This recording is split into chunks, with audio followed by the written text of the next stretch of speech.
자, 오늘 말씀은 누가복음 3장 1절부터 6절까지 말씀.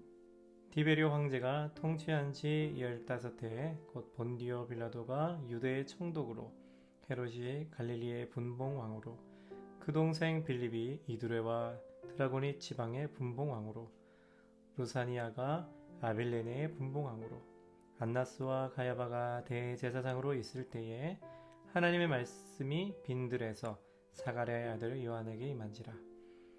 요한이 요단강 부근 각처에 와서 죄 사함을 받게 하는 회개의 세례를 전파하니, 선지자 이사야의 책에 쓴 바 광야에서 외치는 자의 소리가 있어 이르되, 너희는 주의 길을 준비하라.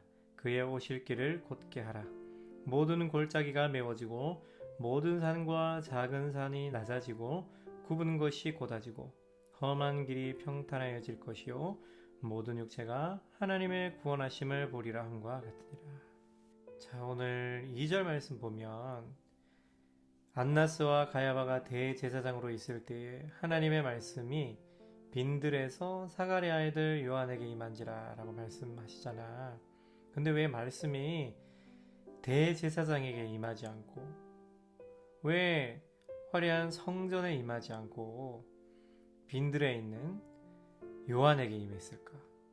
우리가 생각할 때 하나님의 말씀이 멋진 성전에 있는 대제사장에 임해서 사람들에게 전하면 더 뭔가 신뢰가 갈 것 같고 더 멋질 것 같고 그런 생각이 들잖아. 근데 하나님의 말씀이 빈들에 있는, 화려하지 않아 황량한 벌판에 있는 그런 요한에게 하나님의 말씀이 임했다라는 거야. 그래서 하나님의 말씀은 우리가 생각하는 것처럼 어떤 화려한 사람, 똑똑한 사람, 성직에 있는 그런 훌륭한 종교인이 아니라 하나님의 택한 사람, 그 위치가 어떤 자리라 할지라도 하나님께서 세우신 자리에, 그곳이 비록 빈들이라 할지라도 그곳에서 겸손하게 하나님의 말씀을 묵상하고 하나님의 말씀이 임하기를 기다렸던, 그리고 하나님께서 선택하셨던 세례 요한에게 임했다는 거야.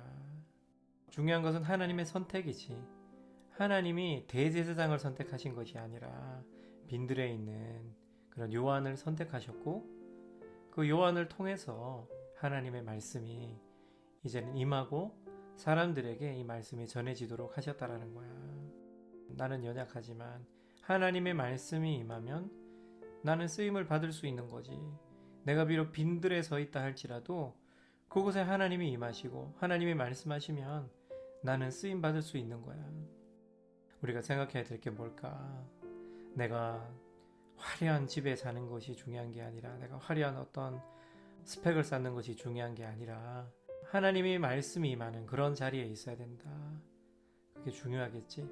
그리고 하나님이 우리를 선택한 사람들이잖아.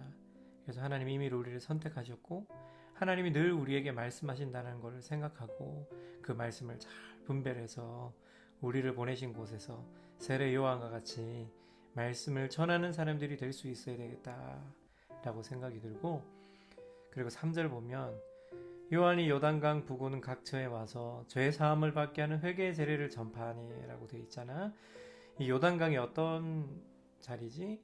출애굽기나 여호수아 그리고 신명기 이렇게 보게 되면 가데스 바네아에서 2세대 다음 세대들이 모였을 때 모세가 설교를 전했지. 그래서 여호수아와 2세대 이스라엘 백성들이 이 요단강을 지나가게 돼. 그래서 이 요단강에서 세례를 베풀었다는 것이 무엇을 의미하느냐? 그와 같은 어떤 출애굽에 그런 하나님이 우리를 구원하시고 또 약속의 땅으로 들어가는 그런 새로운 출발점에 와 있다라고 생각할 수가 있겠지. 그래서 요한이 요단강에서 세례를 베풀었다는 것이 그와 같은 영적인 의미를 가지고 있다라고 우리가 생각해 볼 수 있을 것 같아. 사람들이 많이 나왔어. 그래서 그들은 유대인이었고 그들은 하나님이 선택한 하나님의 선민이라고 생각했지만, 요한에게 하나님의 말씀이 임하고 요한이 말씀을 전했을 때 그들의 마음에 변화가 일어난 거야. 자기는 이제 구원이 필요한 사람이다, 이제 영적인 출애굽이 필요한 사람들이다 라는 것을 받아들이고 인정했다는 거야. 그래서 우리가 복음을 받아들인다는 거는 이전 것은 지나가고 새로운 삶을 살아갈 때가 왔다. 그래서 나의 옛사람이 이제는 죽어야 된다 라고 인정하는 거지. 하나님 나의 죄악된 옛사람이 죽고 이제는 말씀 안에서 예수님 안에서 새로운 삶을 살아야 된다라는 의미로 세례를 받는 거지. 그래서 요한은 말씀을 전했고 그 말씀을 듣고 많은 사람들이 이 요단강으로 나왔다는 거야.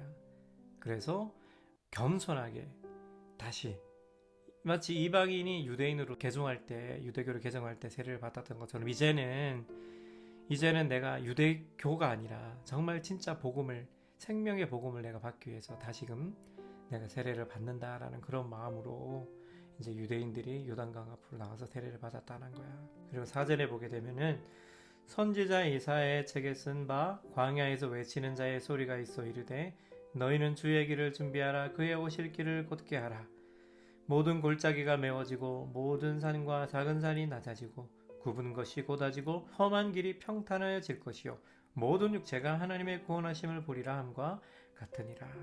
선지자 이사야의 책에 이미 예견돼 있던 그런 말씀의 전파의 그런 일이었다는 거야. 광야에서 외치는 자의 소리가 있었어. 그 광야에 외치는 자의 소리가 누구야? 이제 세례 요한인 거지. 광야에서 외치는 자의 소리가 뭐라고 얘기하는 거야? 너희는 주의 길을 준비하라. 그의 오실 길을 곧게 하라. 이렇게 선포하는 거야. 그래서 말씀을 선포할 때 어떤 일이 나오냐면은 주의 길을 준비하게 되는 거야.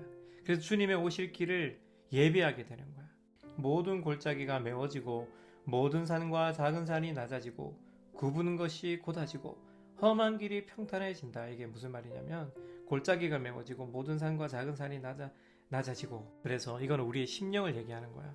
하나님의 말씀이 뿌려질 때에 우리의 심령 상태를 얘기한다고도 볼 수 있어. 골짜기와 같은 그런 마음일 수 있지. 푹 패인 마음. 그게 평평하게 메워지는 거야. 골짜기가 있잖아. 산 골짜기. 응? 근데 그 골짜기가 메워지는 거야. 그리고 모든 산과 작은 산이 낮아지고 우리 안에 높아진 마음 그리고 깨어진 부정적인 자아상과 같은 마음들 하나님의 말씀을 받아들이기에 너무 황량한 그런 우리의 마음의 상태가 평평하게 험한 길이 평탄해진다는 거야. 곧아진다는 거야. 그래서 이거는 주의 오실 길 그리고 예수님의 말씀이신 예수님이 우리의 삶 가운데 오시도록 우리의 마음밭을 평평하게 곧게 한다는 말이야. 우리의 심령을 마치 씨 뿌리는 비유와 같이 돌밭이나 길가나 가시밭길이 아니라 온유한 마음, 겸손한 마음, 옥토와 같은 그런 열매 맺을 수 있는 마음밭으로 준비한다는 말이지. 그것이 우리가 주님의 오실 길을 예비하는 거야. 우리가 복음을 전하는 것도 높아진 마음, 또 깨어진 마음, 부정적인 자아상들이 다 예수님 안에서 말씀으로 치유되고 그래서 그 말씀이 임했을 때 열매 맺을 수 있을 만한 그런 마음밭으로 준비가 돼야 된다 이 말이지. 주님의 오실 길을 예비한다라는 것은 우리의 마음을 준비하는 거야. 겸손한 그릇으로 높아진 마음은 낮아지고 깨어진 마음도 다시 평평하게 온화한 마음, 편안한 마음으로 하나님의 사랑으로 그랬을 때 하나님의 말씀이 우리에게 임했을 때에 열매를 맺고 변화된다는 거지. 그래서 모든 육체가 하나님의 구원하심을 보리라 함과 같으니라. 그렇지.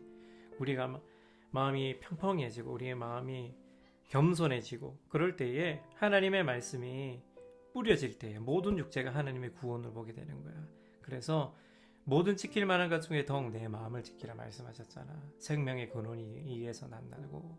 우리의 마음이 하나님 안에서 겸손해지고 깨어질 때에 그때 열매를 맺는 거야. 생명이 거기서 나타나는 거야. 그래서 하나님의 말씀을 선포할 때 우리의 마음이 준비되고 또 선포할 때 우리의 마음이 열매를 맺고 이러한 과정이 이루어진다는 거지. 그래서 오늘 말씀 우리가 생각하면서 하나님의 말씀이 어떤 화려한 궁전이나 화려한 성전이나 좋은 신분을 가진 사람에게 임한 게 아니라 빈들에 있는 요한에게 겉으로 우리는 사람을 외모로 판단할 수가 없어.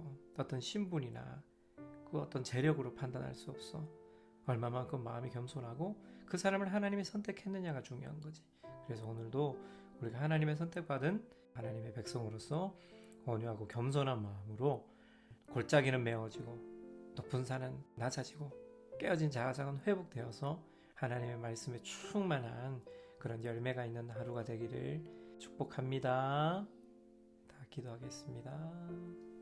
살아계신 하나님 감사합니다. 우리가 오늘 주님의 길을 예비하고 곧게 하는 마치 광야에서 외치는 자의 소리와 같이 우리의 마음을 겸손히 낮추고 하나님의 말씀이 임하실 때에 그 말씀을 믿음으로 전파할 때에 모든 골짜기가 도두어지고 높은 산과 같은 마음이 낮아지고 깨어지고 좌절한 심령이 다시금 새 힘을 얻어서 하나님의 그 말씀을 받고 또한 그 말씀이 씨가 뿌려지고 열매를 맺을 수 있는 그런 능력의 삶으로 우리의 삶을 인도하여 주시옵소서. 나는 연약하고 부족하지만 하나님의 말씀이 임할 때에 나는 광야에 외치는 자의 소리가 되어서 모든 높아진 마음 상한 심령 가운데 새로운 날이 임할 수 있도록 하는 그런 복음의 능력의 사자로서 우리가 설 수 있도록 살아계신 하나님 운행하시고 역사하여 주시옵소서. 길을 여시는 기적의 하나님을 찬양하며 예수님의 이름으로 기도드립니다. 아멘.